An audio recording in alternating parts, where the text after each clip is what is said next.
Is it time to reimagine your future? The right business skills may make a difference in your career. At Capella University, we offer a relevant education that's designed to focus on what you need to know in the business world. We'll teach professional skills to help you pursue your goals, like business management, strategic planning, and effective communication. And you can apply these skills right away. A different future is closer than you think with Capella University. Learn more at capella.edu.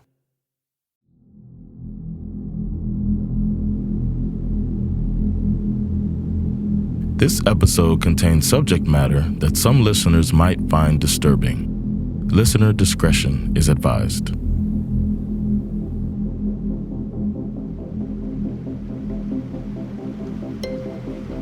Water streams through the woods in the little creek. Every now and then, you hear a car whiz by on the highway, but that's hundreds of yards away, and there's a dense stretch of forest in between. Here, in deep Indiana, the trees grow close together. You'll often have to push branches and twigs out of your face while making your way past bare cedar, maple, and birch trees. The ground is covered with brush, fallen leaves, half decayed over the winter, and dry reeds that stick up the closer you get to the river. Down by the water's edge, you can easily see across to the other side. The creek is narrower here than in many other places. A little bit upstream where the creek bends, the old creaky railroad bridge rises high above. But the bridge isn't in use anymore. No train has passed here in almost 30 years. Now, in February, you'll rarely hear any animals. It's the water that makes a sound, and not much else. At least, that's how it usually is. But now, at noon, on February 14th, 2017, several groups of people can be seen and heard pushing through the overgrown woods. They call out to each other now and then, a crunching sound as they step through fallen twigs and dry reeds. They're looking for something, but it's difficult with all the trees, hills, and rocks. It's hard enough just to move around without falling. They're fairly certain they're searching in the right parts of the woods. A few hours earlier, someone found a piece of clothing in the river, just a short distance from here. One of the men searching is Patrick Brown, and he's taken his time off work to help out today. Now, he's moving down toward the river to see if he can find any more clues. But before he reaches the riverbank, he sees something that doesn't belong. At first, he's not sure what it could be. It looks like mannequins. It only takes a few seconds for Brown to realize what he's actually looking at. In a sharp voice, he calls out to the others in the forest. "We found them."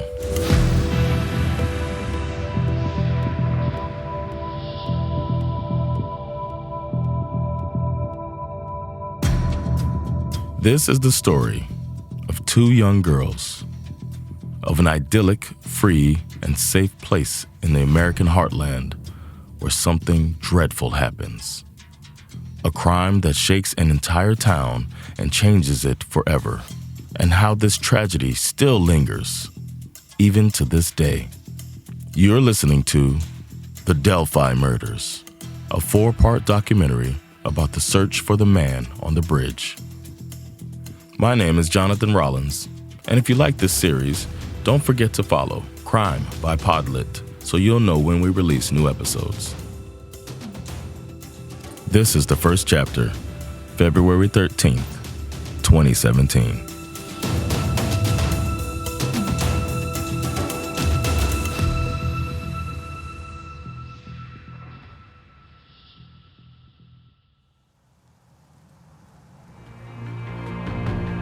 More people are coming to town, more people are staying in town, businesses are opening up. The whole town seems to be more alive. It's being revitalized. Someone's shaking it up. People, especially from the bigger cities, are moving here because they want that small town feel, but they're so close to big city amenities. There, you hear the enthusiasm in some of Delphi's citizens when they talk about their hometown. And it's probably time for us to get to know this town a little better ourselves. The town of Delphi is in northern Indiana. We're right in the heart of what's known as the Midwest, a vast region known for its agriculture, fields, and forests. In this particular part of the Midwest, the small towns are close together, connected by several highways. Delphi is a pretty typical American small town, the kind many of you have probably seen in the movies. You know, a main street with brick-top buildings, shop signs hanging over the sidewalk, neighborhood bars every few blocks. Delphi also happens to be the seat of tiny Carroll County and can show off an impressive courthouse from the mid-1800s.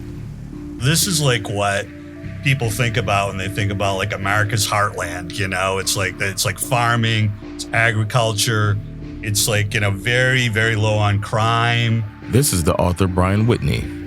He's written a book about the murder case we'll be discussing in this series. Here, we hear him talk a bit about the town of Delphi, where much of our story takes place. Families are important, churches are important. Typical small town rural community, it's very safe. Murders, like especially stranger on stranger murder, is like almost unheard of in an area like this. If there are violent crimes, it's almost certainly going to be like a domestic abuse kind of situation or something like that. Just again, what you think about when you think about a small town in America. There's great food, there's great people here. The community seems to want to be supportive with each other. You've got the quaintness, you have, I think, the professionalism, and a lot of charm. So yes, a classic small town in the heartland of the U.S. Not much crime, and murder is pretty much unheard of. The town has around 3,000 people, and in early 2017, most of them would probably describe it as a safe, quaint, and pleasant place to live. It's the kind of town where everyone knows each other, or at least knows of each other. Many who grew up here stay for life, raising their own children on the same streets where they once played as kids. Two young girls living this classic all-American childhood in Delphi are 14-year-old Libby German and her best friend, 13-year-old Abby Williams. They've been best friends for many years. If you saw Libby, you'd probably see Abby, and if you saw Abby, you'd probably see Libby. They hung out together almost like every day. 8th grade and 7th grade. Abby was in 8th grade. She played sax in the school band. She liked volleyball.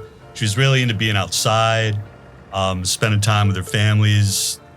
And Libby was into softball, volleyball, swimming.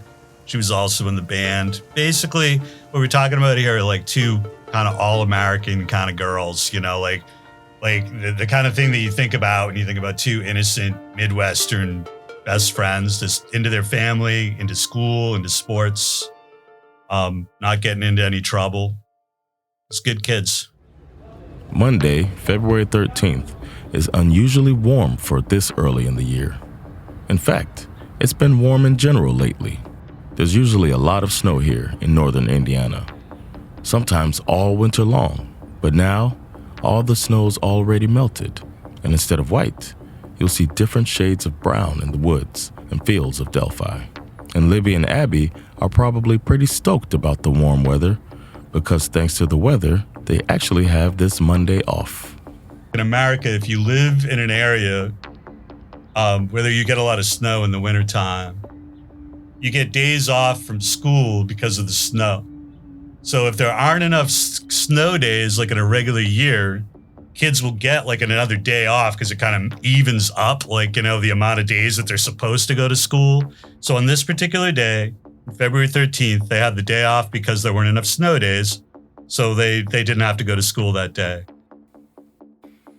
Libby lives with her grandparents, Becky and Mike. Her dad, Derek, lives there too.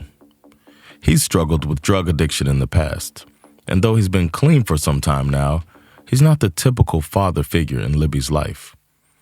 Because of that, it's mostly her grandparents who raised Libby and her older sister, Kelsey, who's a couple of years older.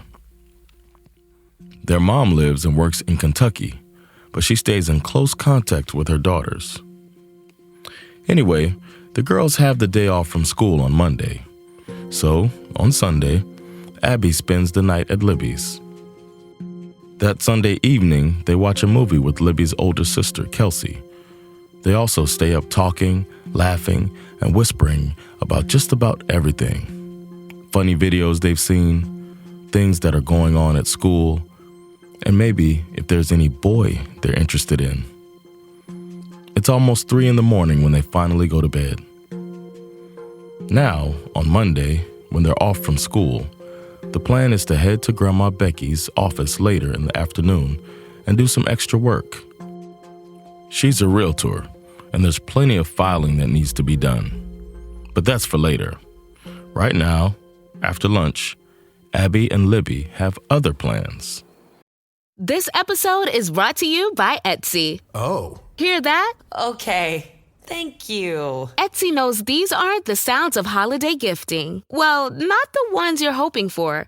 You want squeals of delight. Happy tears. How did you? And spontaneously written songs of joy. I am so happy. Oh yeah, oh yeah, oh yeah. Okay, the song needs a bit of work, but anyway, to get those reactions, make sure everyone on your list feels heard with handmade, handpicked, and designed gifts from small shops on Etsy. Gifts like personalized jewelry, custom artwork, cozy style items, vintage pieces, and home decor to celebrate all of your favorite people and their specific kind of special. For original gifts that say, I get you, Etsy has it. As we mentioned earlier, Delphi is surrounded by fields and woods. There are plenty of hiking trails. One of the most popular among the locals is a short trail less than 2 miles long that leads from the outskirts of town to an old railroad bridge in the woods. This bridge is called the Monon High Bridge, and it stands a little over 60 feet high. It's the kind of bridge you might have seen in the movie Stand By Me.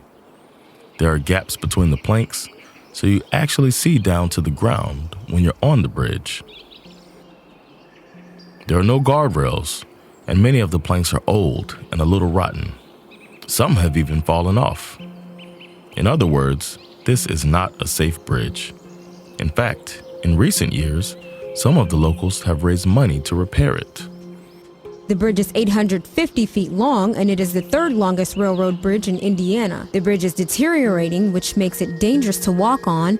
In order to fix it, the entire project will cost around $300,000. And maybe it's because the bridge is a little dangerous that it's become somewhat of a tradition for local children and teenagers to walk across it. This is the kind of vibe, and you'd sort of have to be from like a small town to sort of get this, but this is the kind of area where the kids they'd be like, oh, let's go walk the Monon High Bridge, or let's get, there's not much to do. Just that small town vibe of you're in the town of Delphi. There's a trail system nearby, just about 1.5 miles out of town, and kids would go if they didn't have anything to do, or if it was a nice day, they'd take a walk and over the bridge. Libby had been there numerous times before. Abby's never been to the bridge before. For Libby, it's I go to the bridge. Abby's never done it. So rite of passage, they're going to the bridge. So, Abby has never crossed the bridge before. But on a beautiful, quiet day like this, when the girls are out of school, it seems like the perfect opportunity to change that. So, Libby and Abby call Grandma Becky to ask if they can go to the bridge, which is just a short drive from the house. She says it's fine, as long as they have an adult drive them there and back. After some nagging, the girls manage to get Libby's older sister, Kelsey, to take them when she heads out to go to her boyfriend. Libby walked into the bathroom and asked if I would take them, go with them, and spend the day just enjoying the trails and taking pictures. Since I had to work, I said no. So a little while later, she came and asked me again, and I told her if she could find a ride home, I would drop them off. Kelsey said that she would drive them to the bridge when she was going to her boyfriend's. And right around 1 o'clock, she dropped them onto the bridge. Kelsey drops the girls off a bit away from the bridge at a small clearing next to the forest. There might very well be a car or two parked here already. The clearing is popular as an unofficial parking spot among locals, and it leads to a couple of trails that then take you to the bridge. When Kelsey says goodbye and drives off, the time is 1:38 p.m. on the afternoon of February 13th.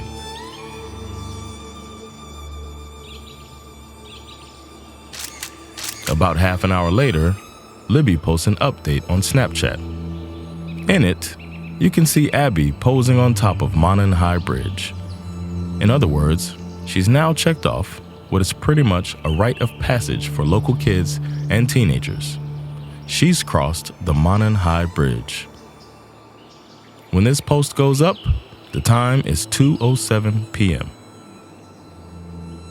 At 3 p.m., Libby's dad, Derek, is supposed to pick up the girls.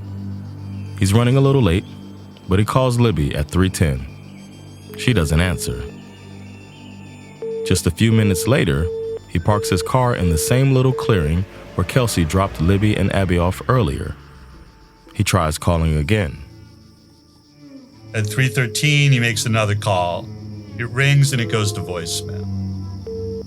So he leaves his vehicle and he starts to walk around looking for him. So Derek doesn't get an answer when he calls the second time either. But that can happen. After all, the girls are out in the woods, and sometimes the reception isn't great. So Derek figures it's best to just go and find them. Most people tend to stick to one of the main trails, and besides, it's only a couple of miles to walk. But Derek doesn't see Abby or Libby anywhere along the entire trail, from the car, up the path, and then back again. So around 3:30, he calls Becky, who's the grandmother. Says he can't contact or find them. And then he asks her to call the girls, saying maybe they'll answer to her instead. About 20 minutes after Derek parks, he's walked up and down the trail without seeing the girls. He calls Becky and asks her to try to call Libby as well. She does, but gets no answer either. At this point, both Derek and Becky start reaching out to other family members and to Abby's family. Soon, several people are on site, searching for Abby and Libby. Maybe one of the girls fell and hurt herself in the woods. There are plenty of roots, rocks, and debris to trip over. She could have even twisted an ankle. Or who knows, maybe they just took off to do something they knew their families wouldn't approve of. It wouldn't be the first time teenagers did something like that.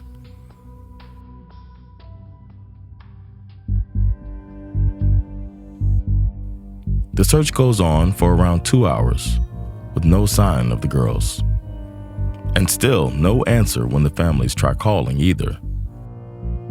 So around 5:30 p.m., they decide it's time to call the police for help.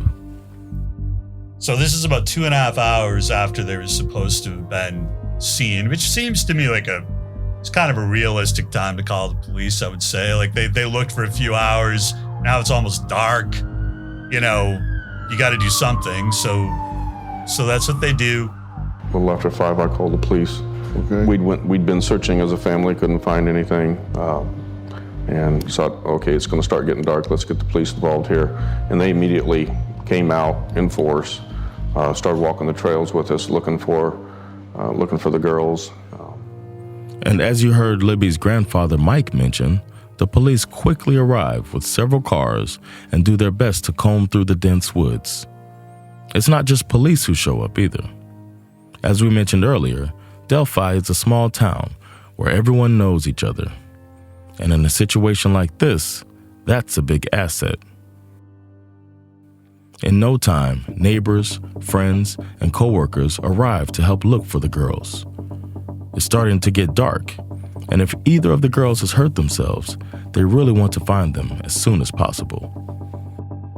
I think they put in as much manpower as they could that particular evening. I would say that there was probably like 50 people there or anything, but there was a bunch of police officers, family members, friends, all searching the area looking for any sign of the girls. Darkness falls, and still, no one has seen Abby or Libby. Many continue to search in the dark, They call out for the girls, but there's no response. From a distance, the lights from their flashlights look like fireflies in the dense woods. But despite the flashlights, it's nearly impossible to see anything at this point. The woods are too dense, too uneven, and it's simply too dark. At midnight, the police decide to call off the search and resume in the morning. The Monon High Bridge itself is dangerous in general. This is nighttime. It's definitely dangerous at night. Some rough terrain over there. It's dark, rough terrain. So they decided to stop and start again the next day. Several volunteers, however, continue searching throughout much of the night. Local news channel WTHR reports live from the hiking trail in the middle of the night, sharing the latest updates. Good morning to you. This is the entrance to the trail where those two 13-year-olds were last seen. Officers, law enforcement, they have stopped the search for the night. But in the meantime, other folks have come out. We've seen family. We just saw a group who didn't even know the girls come out here because they heard the story and wanted to come out. They're here with flashlights, searching for them, doing anything they can. By this point, there probably isn't a parent in the world who wouldn't be worried sick. But in general, many people are still fairly optimistic. Many people think that maybe the girls might have gone to a party or to a boy's house that their parents don't know about. Or, worst case scenario, they might be hurt somewhere in the woods. The search continues, and the public is asked to help. Libby's grandfather, Mike Patty, gives an update on local channel WTHR. We started going through all the social media things, picking up, looking at Facebook. Has she talked to anybody, or had the girls been talking with anybody, Snapchatting or whatever the kids do today back and forth. And really didn't find anything. The last message I think we found going out was like at about 2:30, which was like a Snapchat of a picture of them out there on this bridge on the trail system. And that was the last communication we've had.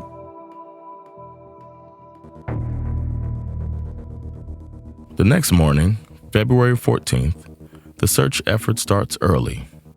Again, many show up to help. Some have even taken the day off work just to do their part. As the morning progresses, the cautiously optimistic mood from the night before starts to fade. And as the hours pass, with no sign or word from the girls, more and more people start fearing the worst. Search through the morning. Nothing had happened. So obviously at this point, now we're almost at 24 hours and it's got to get weird now, right? It's like, now these two girls are been missing overnight throughout the morning. Pretty apparent they didn't just they're not yelling, hey, I fell down over here, come get me. Obviously now people are starting to be more and more concerned. And now, we're back where we began this episode. Patrick Brown is one of the people who took the day off to help. He has known Libby's family for as long as he can remember.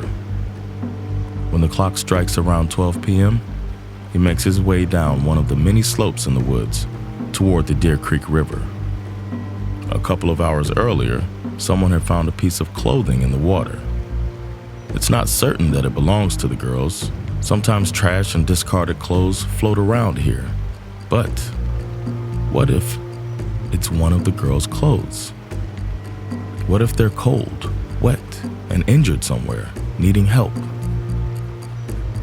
We don't know exactly what Patrick Brown is thinking as he walks down the slope, past bare trees and dry reeds. But we do know what he sees, because it's at this moment that all hope that Abby and Libby are just lost, stuck, or injured fades away. What Patrick Brown sees, just a few hundred meters from the Monon High Bridge, they aren't mannequins as he first thinks.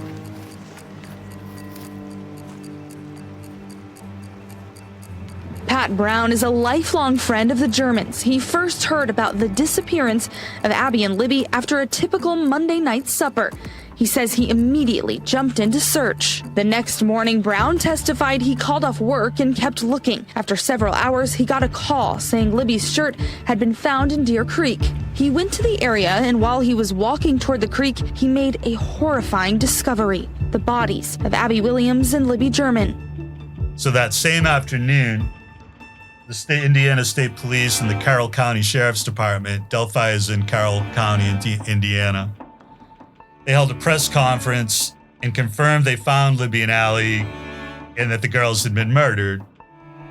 But again, no details about how they were killed, how their bodies were placed, just that these two girls were dead. Basically what we've got, we have found two bodies. Is that the Sugar Creek? Deer Creek. Deer Creek, sorry. In Deer Creek, about a mile east of town. We are investigating this as a crime scene. We suspect foul play. We have not made positive identification of the two bodies, so we're not going to be releasing any information on them at this point in time. Yes, those are representatives from both the Indiana State Police and the Delphi Police Department you just heard, confirming that they found two bodies. And as you probably noticed, there aren't many details. No mention of the girls' names, just that foul play is suspected. But everyone in Delphi knows whose bodies they're talking about. Someone has murdered 13-year-old Abby Williams and 14-year-old Libby German in the woods near Monon High Bridge. But it actually only takes until the following day, February 15th, for the police to confirm what everyone already knows. The autopsies confirmed identities, but how these children were killed, the circumstances surrounding their death, police aren't talking about that. They say they don't want to say anything that could jeopardize this double homicide investigation. That's local channel WTHR you hear as the police confirm the girls' identities. But they don't want to reveal too much, and that's often the case in the early stages of a murder investigation. The risk is that they might accidentally say something that could tip off the killer, letting them know they're onto them. For example, if there's a clue at the scene or a witness who has seen a suspect and they simply don't want to take that risk. I know we're not giving you much, I understand that, but I mean, we're at the baby stages of this case. At this point in time, I cannot release really much more information. As soon as I can, I will be more than happy to put stuff out. But in this case, the lack of transparency and details will shape the investigation for a long time. There's much the police don't know, but more importantly, there's a lot they choose not to tell. For example, at this early stage, we don't know how the girls died, or if there's anything unusual about the crime scene. The only thing people in Delphi know for sure on February 15th, 2017, is that two young girls have been murdered. Two families in their safe, idyllic town have been struck by the worst tragedy imaginable. And somewhere in the small town of Delphi, there's likely a killer still on the loose.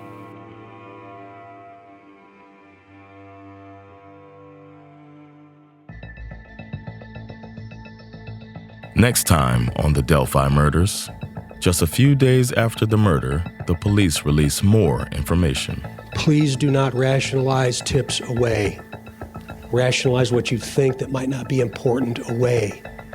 Or think, what I know doesn't matter. And it turns out that they have a picture of the suspect. We've been able to identify almost everybody else that's been on that trail, and this gentleman has not been identified, and we want to know what he saw, what he might have seen on the trail. And that one of the girls managed to record her own killer.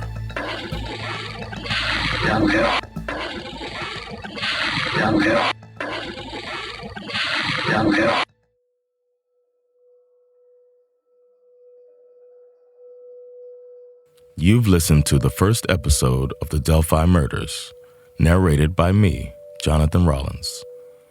The audio clips you've heard in this show come from WTHR, Channel 13, Wish TV, Court TV, Carroll County, Indiana, WLFI TV, CBS, Merritt Street Media, Fox, NBC, WRTV Indianapolis, ABC, and the Indiana State Police. This program is made in collaboration with Brian Whitney, script and production by Carl Hager, sound design and mixing by Christopher Cronander. Executive producer is Tove Freeman Leffler. The program is produced by PodLit.